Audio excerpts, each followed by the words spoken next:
topic of the du jour, the topic of the day is unmasking the need for safety. And there are all kinds of types of safety, and I encourage you, you're welcome to add in some of the specific types, but I think the four broad categories are really mental safety, the sense that we're safe in our minds, or our ideas are safe, or just a general perception of safety. The emotional sense of safety, right? We feel emotionally safe and secure, so we're not feeling scared, right? That tends to be the opposite, scared or angry. It's not as emotionally secure place. Physical safety, of course, is at the root of all this stuff, and I'll talk a lot more about that because that to me is the base of the tree. When the base of the tree shakes, everything up above, the emotions and the mind, shake too. And I think energetic safety is important for those of you who are highly sensitive, but I think it kind of blends into those three categories. Where like some people are very psychic, you start to get intuitive messages about other people, right? That can kind of disturb you, so that we'll say that's in the mind. Those of you who are very feeling and empathic, like you can feel a lot of emotions in other people energetically. It's going on in the room that can feel unsafe, and of course, even the physical sensation, people can like feel the energy of places very physically, and so that can make you feel physically unsafe. And so those are kind of the four main senses of unsafety that I think we really deal with, and then things come on top of that, like financial safety is really in the mind. Right? It's not necessarily happening emotionally. But then again, once we have this idea that we need a certain amount of money to be financially safe, then our minds get upset, our hearts get upset, and then our bodies get upset, right? There's this whole nasty chain reaction that happens.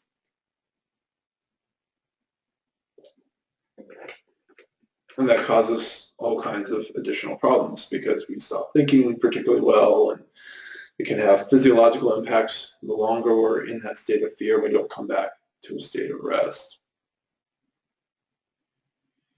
So a lot of things too in Western culture, maybe it's broader even around the world, is really about perception of safety. Because none of us are in any actual physical danger a lot of the time, and yet we don't necessarily feel safe. And it's such a funny thing to live, especially in cities. Cities, like you have more and more of that agitated energy, tends to create a lot of sense of unsafety. Now, I'm sure different cities are different, but my experience is normally once you get out to nature, right, there's nobody around, you got no human beings, the trees aren't vibrating with fear. A lot of that kind of goes away, and there's a sense that we often relax. That's why nature tends to be one of the more nourishing places for a lot of people, especially after awakening, is because you're not having to compete with the energy of all the people who are upset and constantly scared of not having enough, which tends to leave people in cycles of hoarding. And that hoarding, of course, starts to create the very thing we're afraid of not having enough. And so what is not having enough? And it's such a really big and important idea to look at because we apply it to so many things. Like a lot of times we don't think we're smart enough. We don't have enough ideas or our ability to use those ideas. And a lot of people feel very punished by that. And of course, there's things with the schooling system and how there is a lot of kind of that punishing attitude towards if you're not smart enough, you're not getting the grades, you're not answering all these arbitrary questions correctly to show that you have enough intelligence.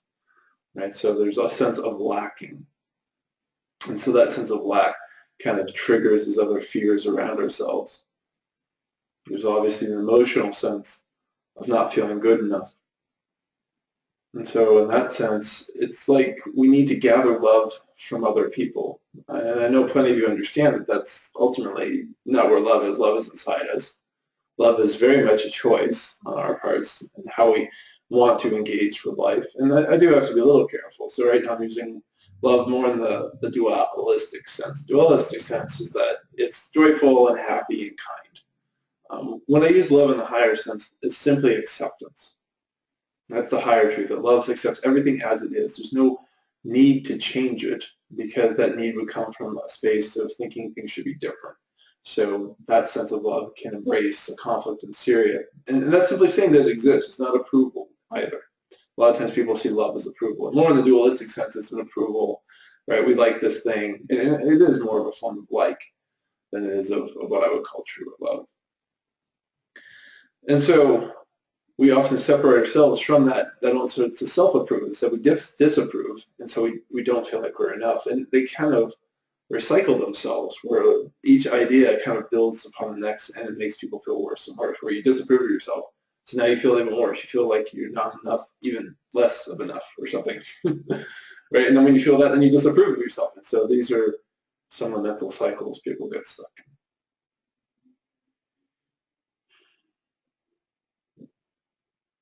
Take a couple more deep breaths into what I'm sharing.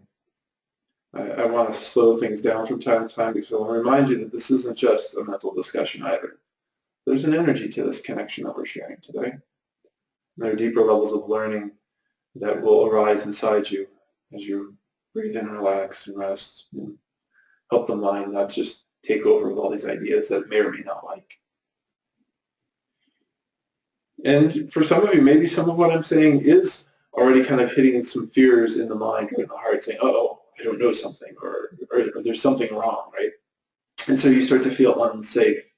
If somebody feels too unsafe in like sessions with me in that sort of triggered way, not because I'm doing anything, then they don't last long as a student for me, because it's like I've become a threat to that sense of safety. And this happens a lot, where the ego misidentifies truth and things that can be helpful to the person, not necessarily to the ego, but to the person, the true self, and wants to get away. So that misidentification will often keep us away from people and situations that are helpful or nourishing, or may even be just truly expanding and loving.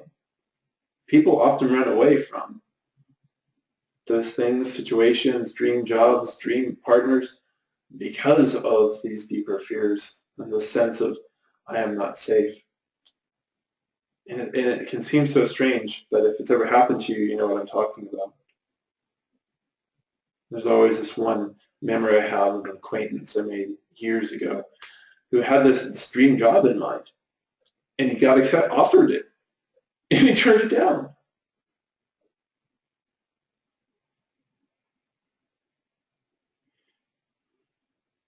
And somewhere under there probably was that sense that this is not safe.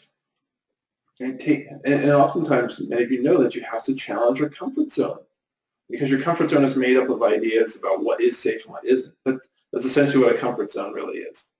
And safe is often intertwined with familiar.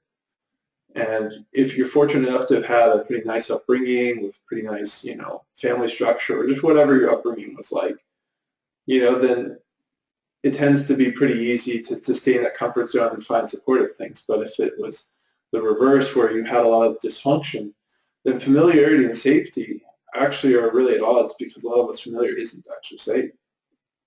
So that can be very confusing, and it really forces somebody who's had a lot of dysfunction and abuse and things like that they've grown up with to have to constantly stay out of their comfort zone, which means they feel constantly threatened. Right? And this is why we have to work with some of these underlying ideas about what is safe. And as I said, one of the big things is familiarity is safe. This is not a truth. This is what gets said in our heads by what we see growing up. And it's like, if this is familiar, this is safe. If it's unfamiliar, it's not safe. Maybe there are some people that really thrive being in the unknown.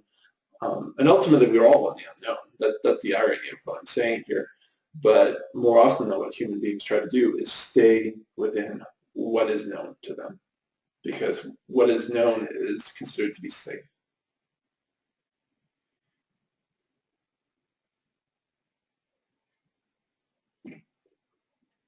And that sense of lack of safety, of course, is very much a feeling. It tends to be very much a feeling in the body if we really look at it. And I'm sure somebody who understands the science of the human body would be better able to explain like what all the fear chemicals are that are going on. But those are the things that we don't like. It's not necessarily the situation we're in. And it's my general theory.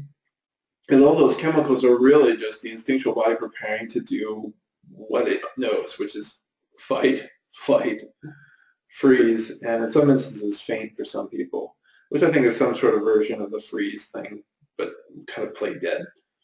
As I said, I'm not going to go into any science, but I don't really know it. But that's really kind of our core instinctual functioning. And that's meant to deal with woolly mammoths stampeding at us and us having to run away or fight them off. But since there are no woolly mammoths, currently alive and wandering around that I know of, it's a skill set that's not useful most of the time. Most of the time, we are not actually in physical threat. If we are in physical threat, those triggers actually can get us into a lot more trouble. And so as we start to notice these feelings, there's a way that we actually have to start to get comfortable with a sense that we're not safe. To start to kind of take control of our bodies in a really important way. And control is kind of one of my dirty words. I don't like to get into it too much. It's so much an ego thing. But there is a way where we're just taking ownership. Right? And I try to make a distinction between making ourselves be a way and helping ourselves evolve and grow in a way that's going to be healthy for us. Because we can think now. We're not little lizards that would have to rely on a fight or flight mechanism, otherwise we would get eaten.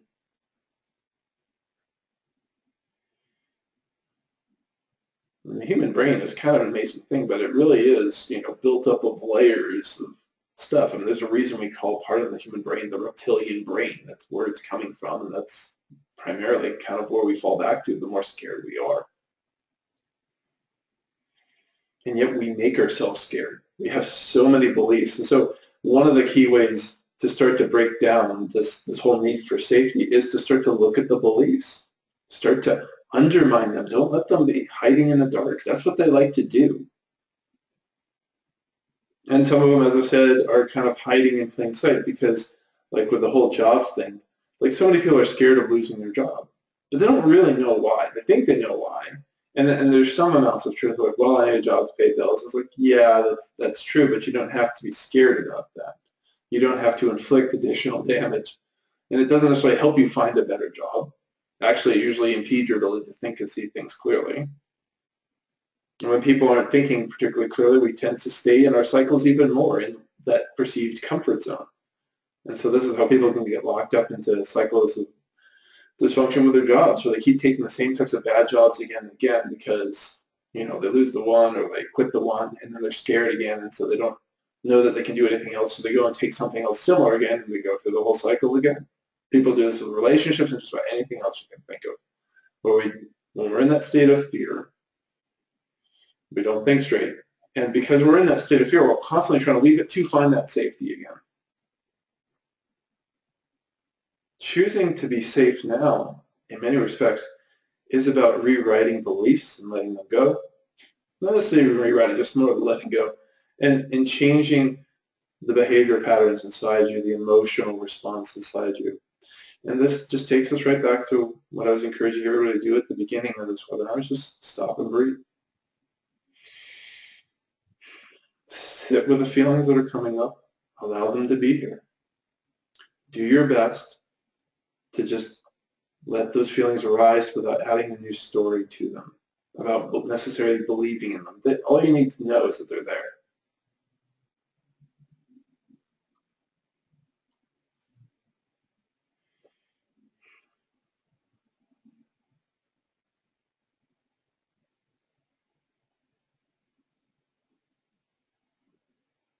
You can feel really unsafe and then something changes.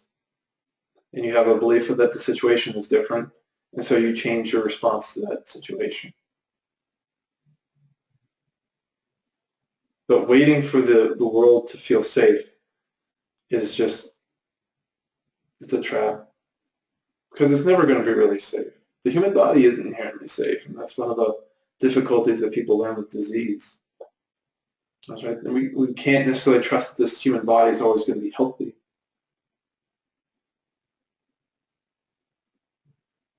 And so we can either see that truth as scary through a different belief that believes that there's some sort of safety, and that, if even the human body isn't safe, then it has to be scared all the time.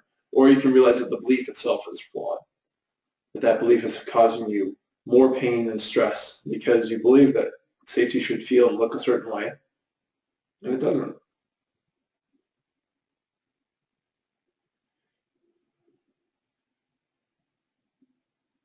And of course, the beautiful thing, as you start to drop the beliefs around the need to seek safety and for it to look a certain way, to sound a certain way, and to look like a certain type of partner, a certain type of job, a certain type of housing situation, a certain type of family situation, when you start to drop more of those things, then suddenly you start to feel safe.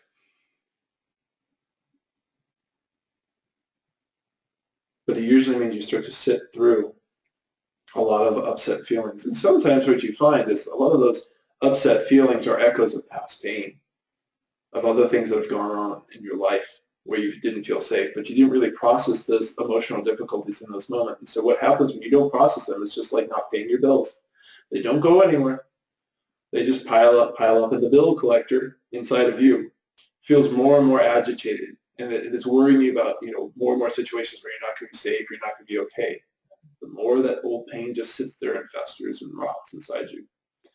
And that's a lot of what I do in sessions, as many of you know, is I'm helping you pull out some of that rot. And for some of you, I'm helping you get off to a better start in life. If you're one of my younger students, I love working with anybody in their early 20s and late teens, the young adults, so they can not start creating layers and layers of crap inside.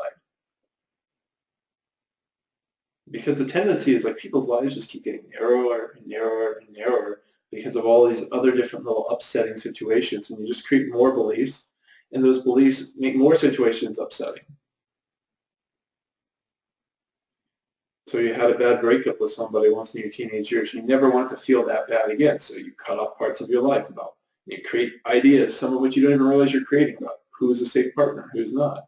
And so that immediately eliminates tons of people. And then something else happens, and then you cut off more of your life. And so more and more people become put in the scary category of your belief system that may have nothing to do with that. And so, somebody could just offer you some constructive feedback and you completely freak out. You hate them now for life. And now you cut them out from your life. And you just get smaller and smaller and smaller. And this is really the opposite of the spiritual path, at least the overt spiritual path. The true spiritual path embraces everything. But, obviously there's a lot of pain in this world. And we don't have to live that way. It's just that God doesn't reject us for it. We can live in as much pain as we want to. But if we want to be on the overt spiritual path, which is a path of freedom, it means it opens up your ability to connect to more and more people, to connect to more and more of life, to connect to more and more of you. Because life and all these other things are just reflections of you. And that's another thing as we're unmasking the need for safety, that where things seem fearful is often simply another reflection of another part of our own fearful belief systems, another own sense of fear, another little pain that's stuck in the body and the energy. And if we start to unmask this need for safety in this way, then we start to go towards that sense of unsafety.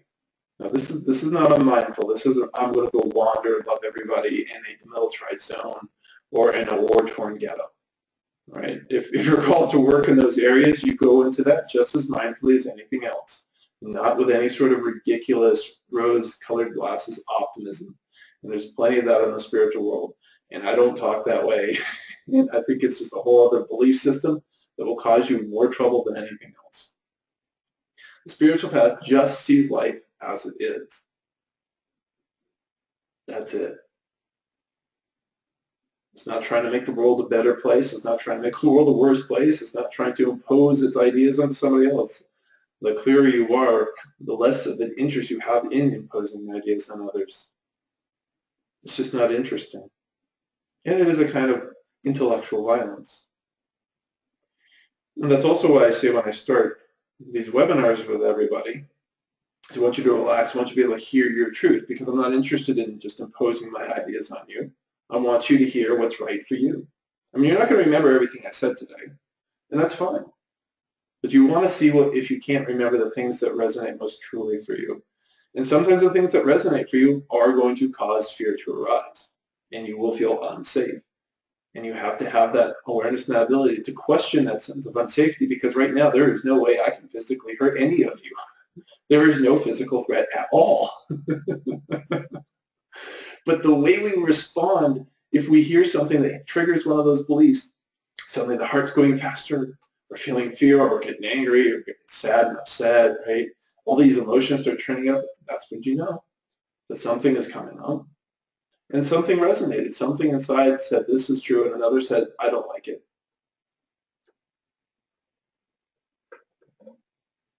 So the mindful question is, say, why don't you like it? Because right now you're making me feel bad. And when we say you, we're referring to that part inside of you, right? There's this part inside of me that's making me feel bad. It's made a choice. So much of our emotional feelings really are choices. There are other things, once you get kind of stuck in a cycle like depression, after a while, that's like no longer really a choice, right? It's just the body is now kind of lost in these things. This is kind of one of my current theories. But you still can make a choice, and it's important to start to not believe in the depression, to believe in the beliefs, to say that something is wrong or bad with you, to start to change the mind and do that part to help bring the body back around again to being in a more healthy emotional and biochemical state than it is.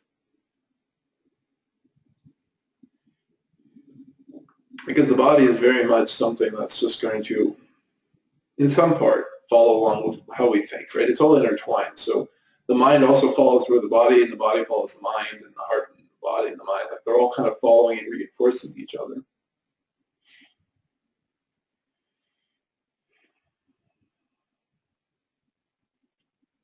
And if we keep coming from a place of fear, we'll keep seeing more and more situations in life as scary and unsafe.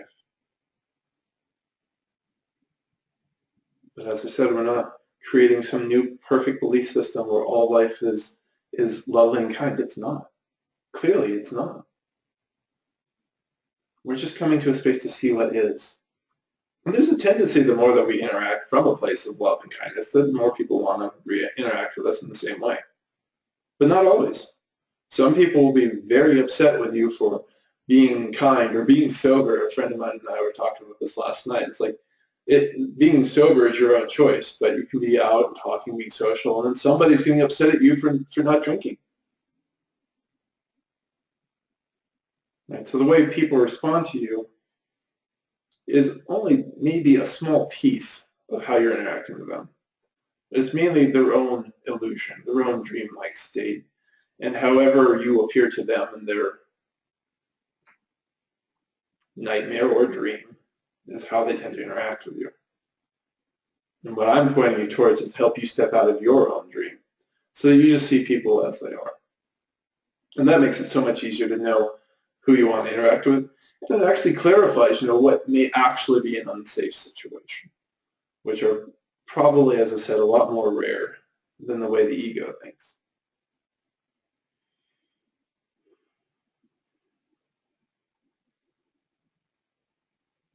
So take a couple deep breaths. I invite you to sit with this, to sit and think about any things that feel particularly unsafe to you in your life, that you may want to share or bring up, and we can look into them together around what beliefs may be hiding behind a sense of unsafety. I encourage you to really focus on what does unsafety feel like in the body. Does it like the clench in the gut? Is kind of a grabbing in the chest? And you'll notice a lot of times it's very much a type of tension. That feeling unsafe is more of a type of tension that has anything to do with what's going on around you. And any of you who've had like any sort of releases of issues, you can be in like same situation with the same people, and then like suddenly there's no problem being there when an issue in you leaves. It can be almost the exact same thing. It's like, well, what happened? Did anybody else change things? No. Sometimes there's a confusion that there's a perception that they did. And I get a lot of this in some of my emails. Like, oh, now people are being this way or that way. It's like, well, no, your way of seeing is shifted. And if some of the way you act changes, then people often will mirror our actions. So if you smile at somebody, there's a tendency to smile back. If you frown at somebody, right? There's a tendency to frown back. So this is the way that people are very much kind of controlled by external situations. And this isn't about controlling other people, but it's just understanding that a lot of what's going around you is just kind of this whirling mass of stuff. And it's not really that much about you. I think there's a certain humility that we come to around now. It's like there's a lot of stuff that has nothing to do with us. That's why things like the law of attraction don't really work that well if we try to play them out too far. It's just, a lot of it is just still people doing people stuff. And, nobody attracts an earthquake. That's not their fault. We wouldn't say the Jews attracted the Holocaust. It's like there's a lot of problems when we start to get into these very egocentric ideas around what I want and what I want to bring in my life and justifying whatever's in my life by needing to be there, deserving to be there, or has to be there. No, life is a lot bigger than that. If an asteroid destroys our planet in the next 10 minutes, we didn't attract that. But these are the things that other little games the ego plays, and I'm bringing it to law of attraction because that's also a really big search for safety for a lot of people. They're trying to figure out how can I attract only the good things that make me feel good and none of the bad things. And some people are a little bit more progressive say, well, if a difficult lesson comes, then it will make me better. But once again, there's that hope for greater safety later now. Right now we're playing a future game and trying to control the future through whatever's coming in front of us. So this safety issue, as I said earlier on, it infiltrates a lot of things, and I think it's very much infiltrated anything around the law of attraction. And for whatever useful amounts, of information and techniques that may have, when you're coming from a place of trying to make the world safe for yourself, you are already coming from a flawed place, in a place where you're likely to create more illusions for yourself, rather than to see the truth of whatever is happening in front of you. When we see the truth, we can interact with it. It's really that simple, and that interaction allows us to make the best possible choice, even if the best possible choices in front of us seem pretty crappy at the time.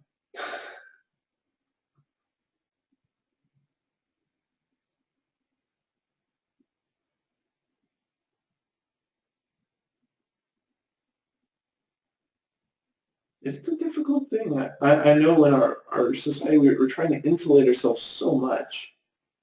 It's a difficult thing to accept the sense that ultimately this life is not safe, that things will hurt us. And in some respects, some of this is underpinned by the ultimate fear of death. I'm always kind of going back and forth on how related the fear of death and fear of pain are. I do think they're different. I think some people definitely fear pain more than they do fear death. But a lot of the fear of pain is also, for many of the rest of us, kind of a reflection of a deeper fear of death, that when something is in pain, it often is kind of a signal that we might lead towards demise or permanent naming of some kind. So to me, that's really what's sitting underneath this need for safety. And sometimes when I'm talking to my students, I'll make kind of things sound particularly absurd just to get to that point. What I mean is like, oh no, if I don't do this project right, I'll get fired, and then I'll eventually lose all my money, I won't be able to support my family, and we're all going to die cold and alone in the gutter. And I do that sort of extension to kind of show that in some respects we actually do believe that.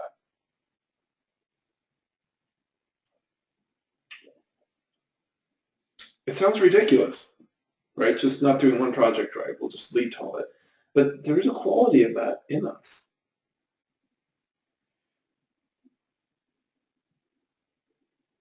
And moving towards that quality and those beliefs and those fears is so important, to take ownership of your emotional body, of your physical body, of your mental body, because until we do, there's just another way we're being controlled by old beliefs, beliefs that we just accepted blindly from others around us.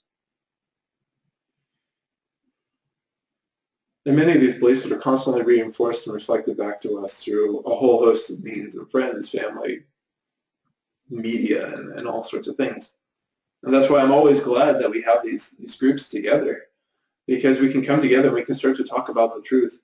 We can create a safe space together to start to break out of these old thinking patterns, these old reflections that are just reflecting this nonsense back to us again and again and again.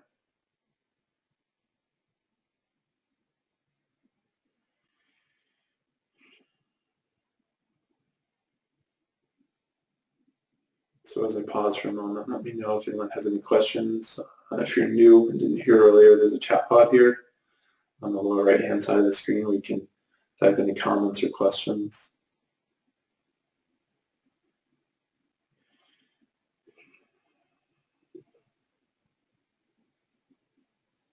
I do encourage you to practice small.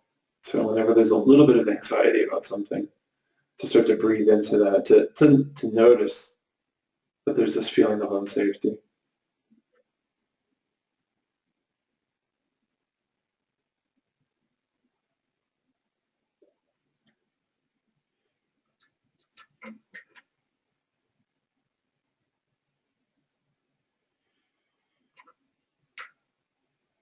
And as you're sitting here, just tuning into yourself as beautiful enough to breathe in and breathe out, to notice how relaxed you are, or if something is feeling unsafe, something is feeling scared or agitated, angry or upset.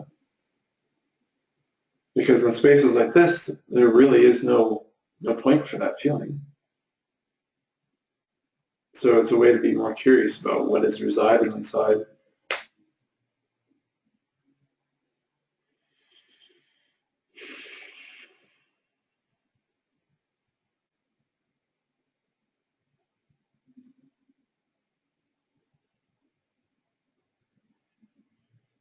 So just breathing in and breathing out and relaxing.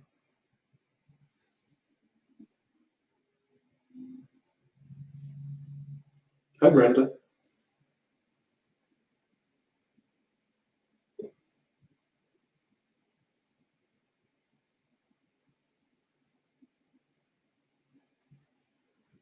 And just seeing what questions are most important to you as well as you relax into it, and what comments are most important. So feel free to share as those arise.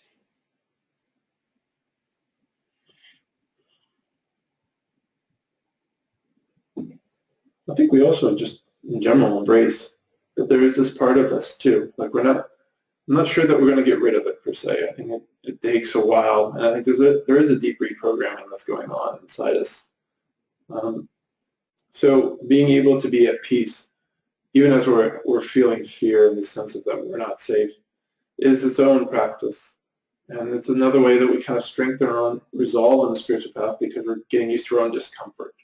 When you can be more with your own discomfort, you can be in a lot more situations. So I have a question in practice. Is a lot of my fears concern my children, how things are going to affect them. I recently made the decision to separate from my husband. A lot of fears there, although I know it's the right decision. Well, I'm glad that you know it's the right decision, right? You know, and I might just simply say it's a truthful decision for you. So following that truth is really the best thing you can. And this is time of transition is a great time to practice being with change, right? This change is one of the things that we're fundamentally scared of for some reason, but we are, even though it's a fundamental truth of human life, right? Everything is changing in human life. This is one of those dualistic truths. Sometimes you'll notice I kind of talk back and forth between non-duality and duality, and that to me is ultimately because they're both inextricably intertwined, that we are ultimately all one. And this is why I use metaphors like water. Like water vapor, ice, and fluid water all look different, but they're all the same, right? They're separate, but it's the same. And same with us. We're all consciousness, right? That's the emotional part, but we're obviously separate, right? You're not feeling me, right? I feel separate from Matt or Yazed and others here. So it's just something to be mindful of. So as you embrace this transition, embracing these fearful triggers is going to help you do a lot of work. It's going to be difficult because mostly we haven't been taught that to make it easy on ourselves to be with change. But at the same point, the more you can be with that difficulty, a certain ease does arise. You have to kind of find the next steps. And I do this, and I do this, and I do this. And it tends to be more intelligent and rational than anything we could have necessarily thought of. If we get caught up in the fight or flight mechanism and we're feeling unsafe, we're trying to get to safety, do everything as quick as possible or avoid it or whatever your tendency is, that's when we tend to make things worse for ourselves. And everything becomes much more difficult in the grind and becomes a transition that, creates more fear. It becomes a traumatizing situation and it creates a new layer of pain inside that later in life you have to process. So this is one of the big things about, and I know many of my students know this, that when we breathe in and we relax into this discomfort, you're already processing this big change. You're already making space for this to work its way through. And so that when you're done with this particular transition in life, you actually are done with it.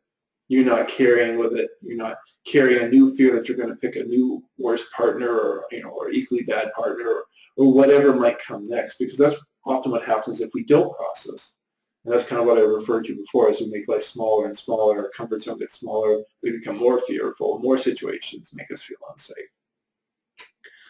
So that's kind of the big thing. Taking care of yourself, the more at peace you are, the more you can deal with discomfort. That's a huge lesson for your children.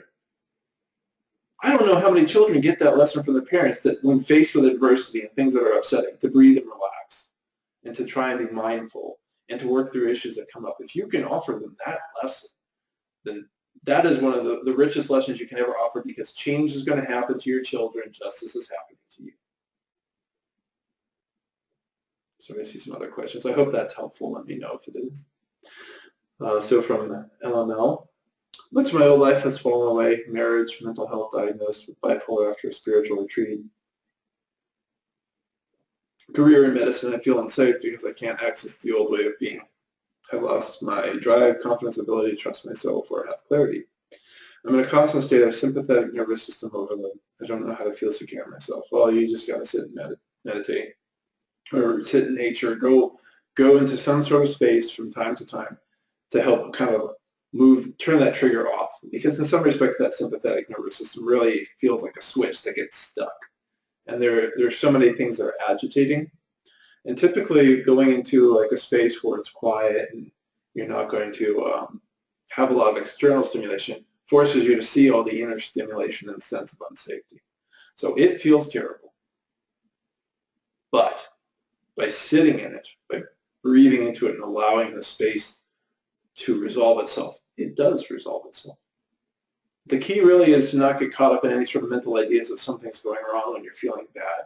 And that's just such a common thing. It's kind of like the mind is trying to fix the situation, but it doesn't really understand what the situation is. It's just like, well, I feel bad, so I have to fix it. And then we actually do rely on old patterns to try and make all these things happen so that hopefully we feel better again.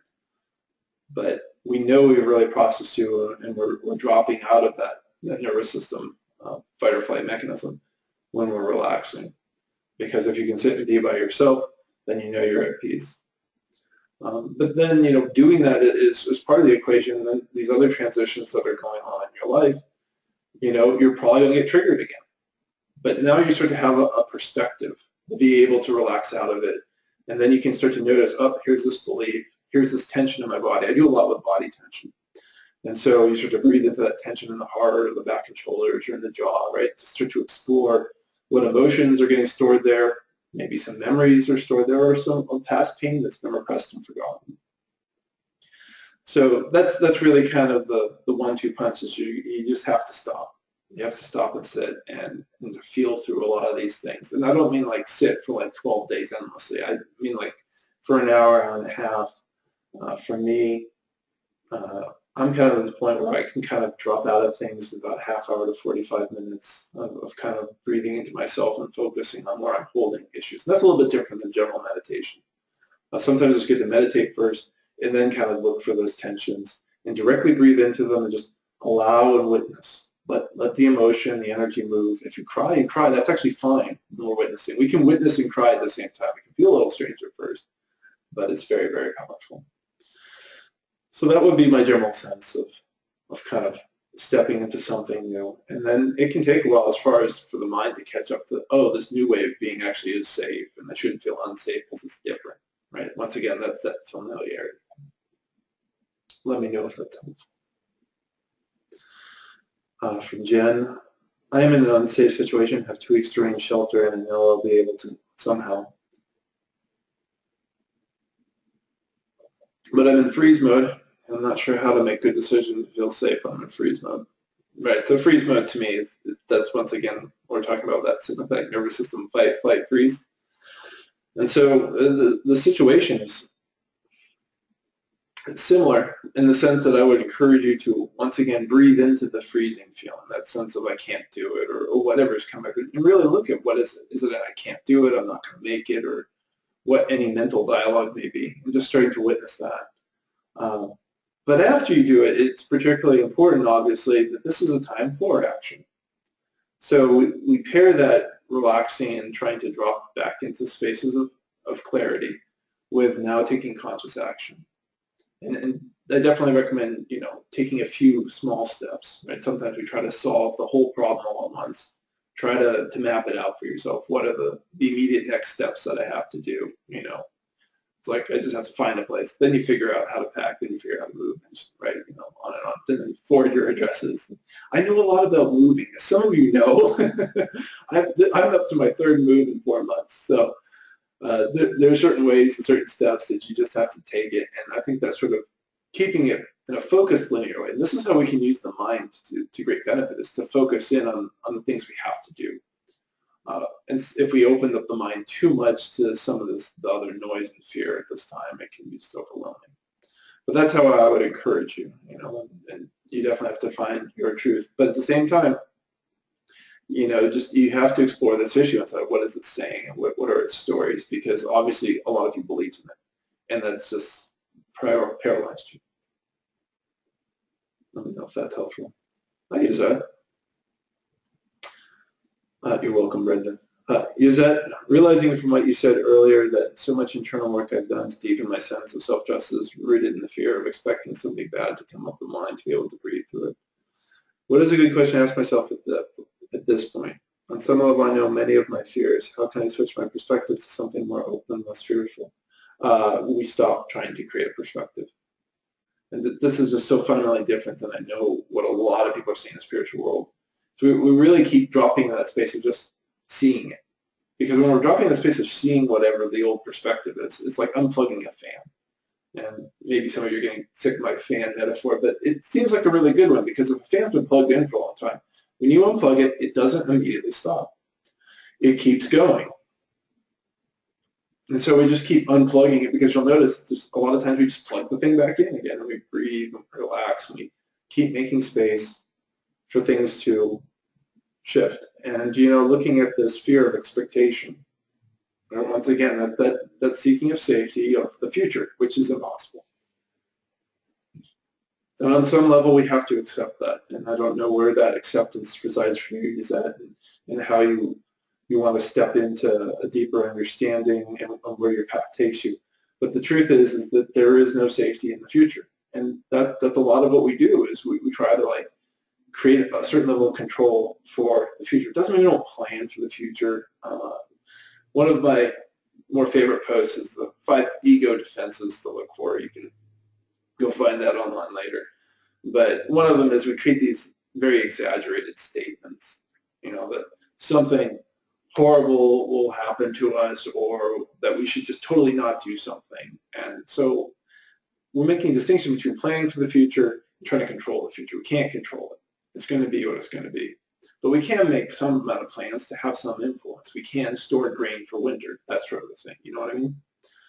So with all that sort of stuff said, I just think that sort of continued looking at the part of you that's trying to be safe and how it comes up, and allowing yourself to just sit with this truth that you ultimately can't control the future, that life isn't safe. And so this striving for that safety, for that control, is actually driving a lot of what makes you feel unsafe and drives that cycle between the belief and the striving. So letting go of the need for a perspective and just starting to watch more and more of that mechanism happening in your head. And after a while, you do start to lose interest in it. It just takes some discipline and perseverance. Thanks for the question. I hope that's helpful. Hi, Brianna. Thank you all for the very thoughtful questions we're having today. This is wonderful.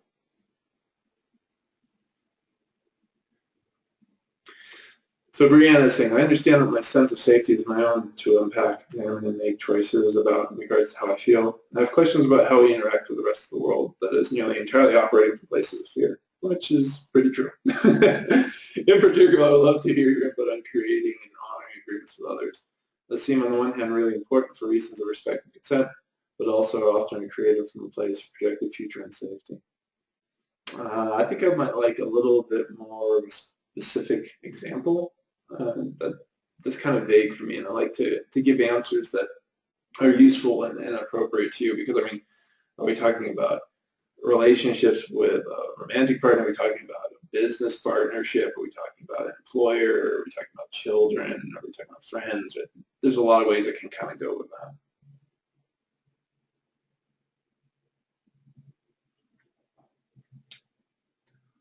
Jess says she feels unsafe around people. Well, Jess, I think that's a great exploration to find out what's feeling upset and where you feel in your body, and start to explore what that upset feeling actually is.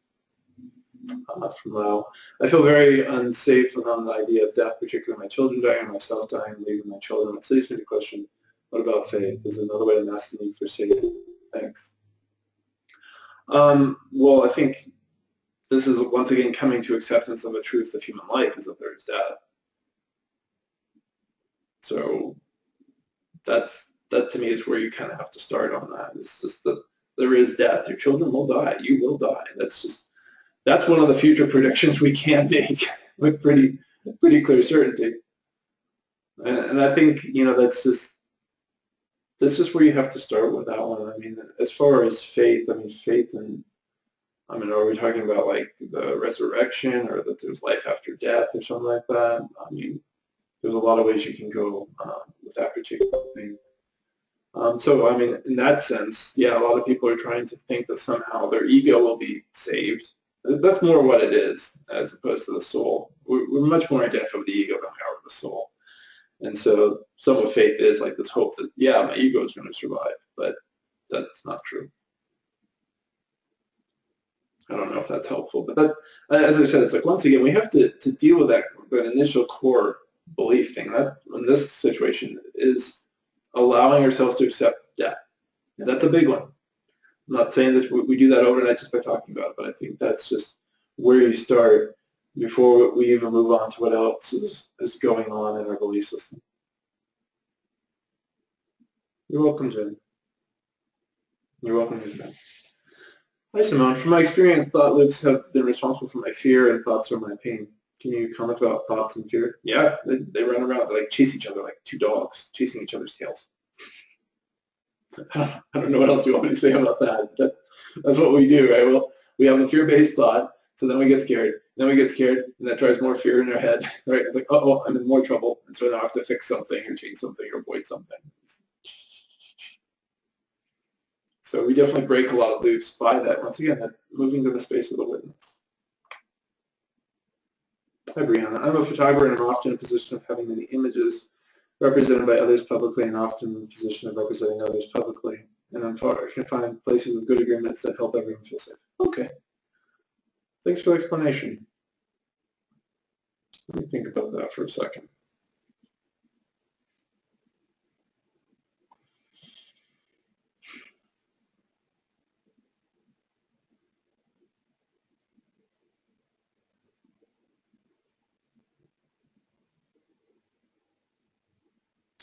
Well, you can't be responsible for other people's feelings. That's a big thing, and we do that a lot. I mean, this is an issue for a lot of parents in trying to make their children feel safe.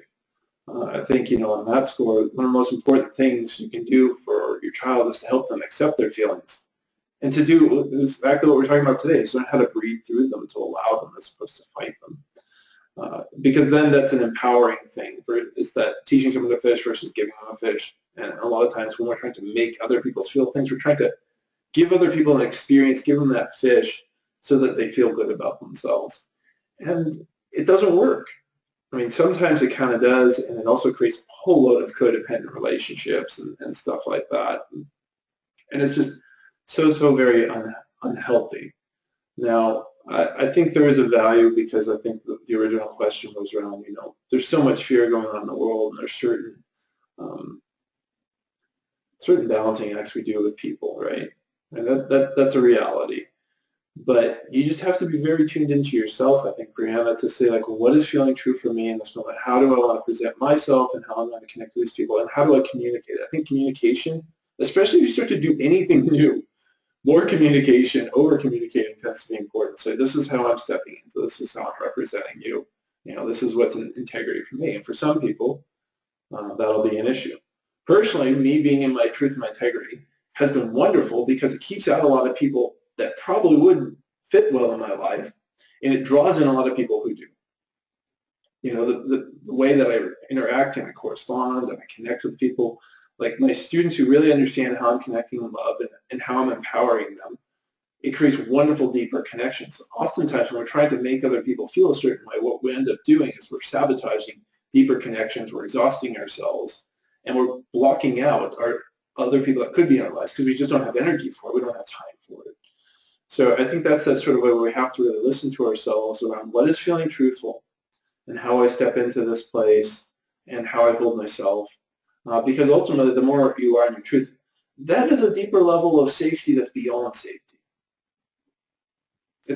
We typically relax more. We start to say, okay, here I am.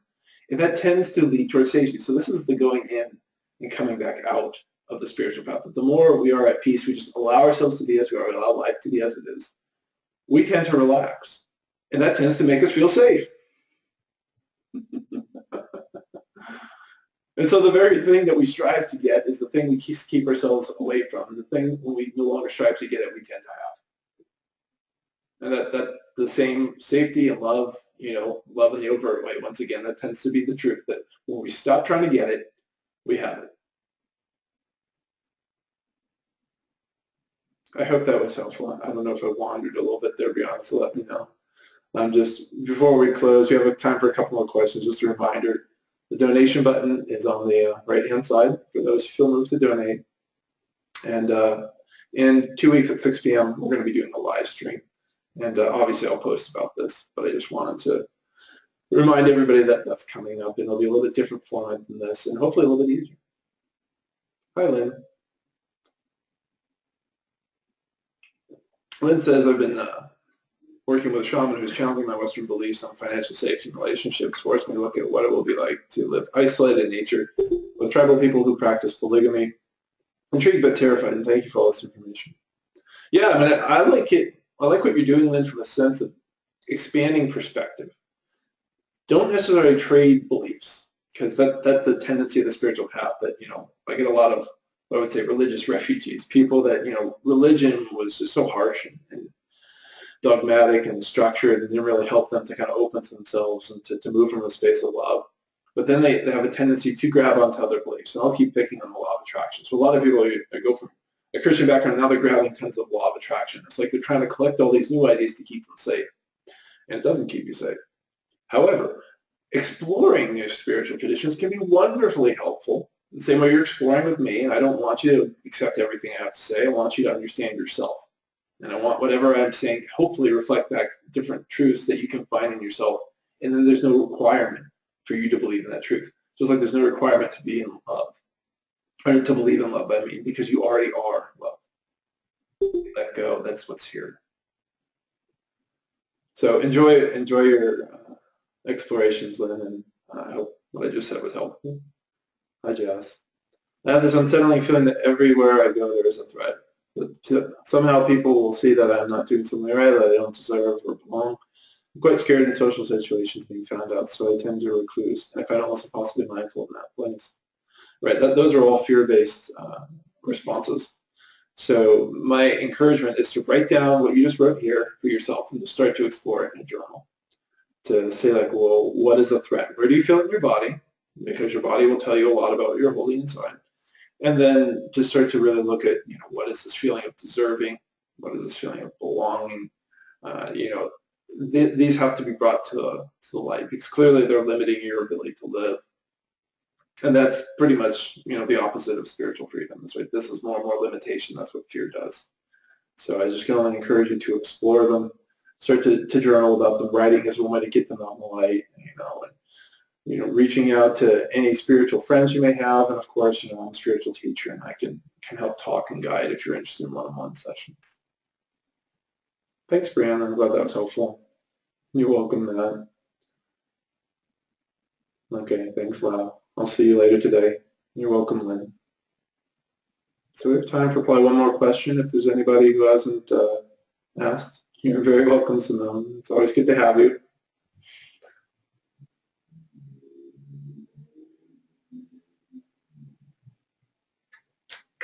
But once again, thanks everybody for all the questions. I hope this is useful. As I said, you don't have to accept anything I say. Just see what's feeling true. If it's a truth that upsets you, definitely pay attention to it. If it's a truth that feels good, well, then enjoy it. All right, you're all very, very welcome. Thanks again for sitting in this webinar, and I look forward to having you all together again. Bye.